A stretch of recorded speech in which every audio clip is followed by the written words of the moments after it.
Shaka Khan.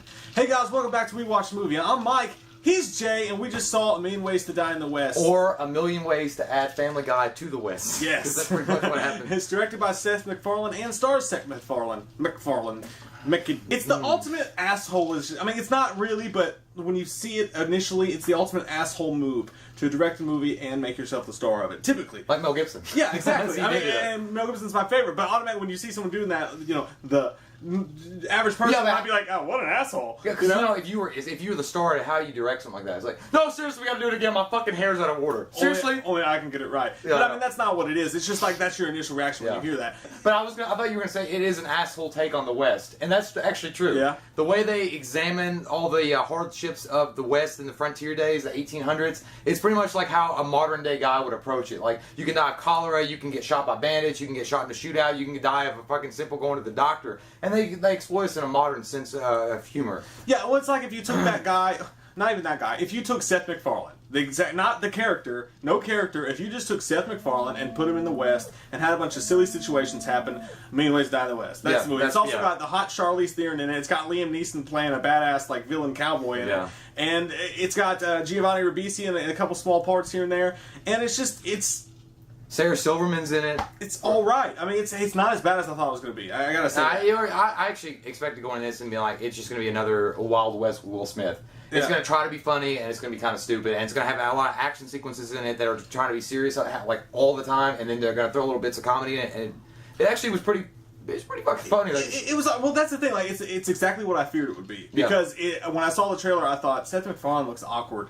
He doesn't look right. He doesn't look like he fits there. It looks like it's just, you know, the guy who does the Family Guy voices acting in a movie. That's how it was. And it's exactly what it was. And the movie's way too long. You know, it is way too long. Oh, God, yeah. It's everything you feared it would be, but at the same time, you laughed your ass off a few times in this movie. There's a lot of cock and fart jokes in it. And you like fart jokes. Yeah, that's what it is. And it's not like, the points that it's funny. But then sometimes they really drag it out and it loses its funniness. Yeah, it's like, it'll be a really funny joke every, like, several minutes or so. You're just like, okay, that was funny. I know I'm going to have 10 bad jokes, and then there'll be a really funny one again. But when they get to the really funny ones, they're like belly laugh, like, you know, really funny. The laughs that they get in this movie are funnier than, like, I laughed harder at this movie 2 or 3 times than I did the entire Neighbors film. Even though Neighbors was a better movie. It was a better movie. Because it had it made sense. The laughs were, like, consistent, and they didn't have as many bad jokes in Neighbors. In this, it's like, that wasn't funny. That was kind of awkward. It was so unfunny. That's really fucking funny. But I think I think Neil Patrick Harris stole the show. Oh my God! Because he's got his little fucking mustache and the thing, and he's all about the mustache. Like there's a dance song sequence in it with the mustache, which is hilarious as shit. Yeah. He's like mouthing the words because back then it's like everybody had a mustache.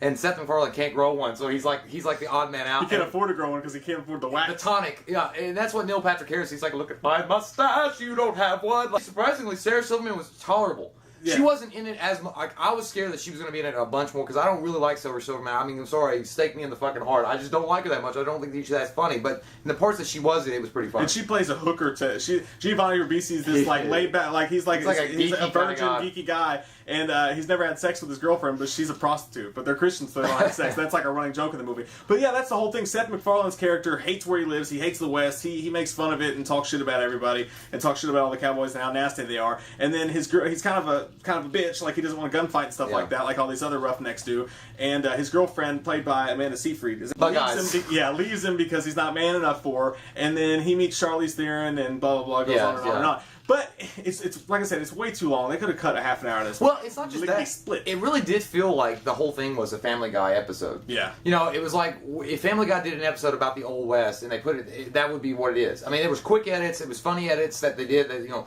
boom, it's funny, and then they go to the next scene. It's like set piece after set piece after set piece. Yeah. There's no lead up to it. It's like one scene he's in a bar and he's getting his ass kicked, and all of a sudden he's on a mountaintop talking to Charlize Theron and trying to make another funny joke. Yeah. That's pretty much what I felt like. It wasn't bad. It was just like, if I'd watched this on TV for a 30-minute episode, it would have been just as funny. It might have been funnier because it would have been 30 minutes. They could have condensed this movie to the 30-minute episode, and it probably would have been one of the funniest episodes in Exactly. So, I think this movie could have been an hour and 30 minutes, hour and 40 minutes. Because I think this movie clocks in at like 2 hours and 10 minutes or something. It's like, well, it's 2 hours. It's 2 hours. Or 2 hours. Almost 2 hours at least. And by the way, if next time you make a comedy movie, MacFarlane, please don't have like a fucking 10-minute sequence of the credits at the beginning of the movie. Like, I know the West it's beautiful. There's a lot of deserts and rocks. But you're showing every freaking credit sequence. Yeah. It's like, okay, so the director of photography was Chong Kang-ho, whatever his name was.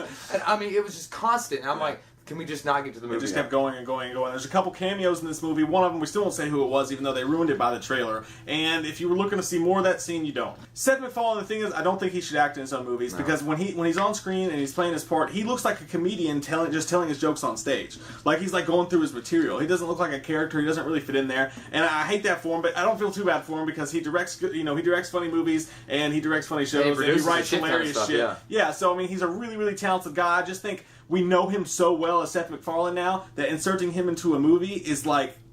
I think he himself admitted that he's not an actor. There's a whole lot of like slapstick humor, like, oh, I fell over and hit my face. Yeah. And a couple times it's all right, but then it's like, okay. It's kind of like Three Stooges. Yeah. Like it comes off as Three Stooges, kind of, and then it kind of gets boring after a while. So yeah, a lot of really bad jokes, a lot of stuff that doesn't hit, but some of the best fart jokes in probably the past 10 years. I love them. I mean, some of the best fart jokes ever, and we love fart jokes. So if you like fart jokes, if you don't have anything else better to do, and you really want to go see a funny movie, you're not going to have a bad time going to see this. I give it a 6.5.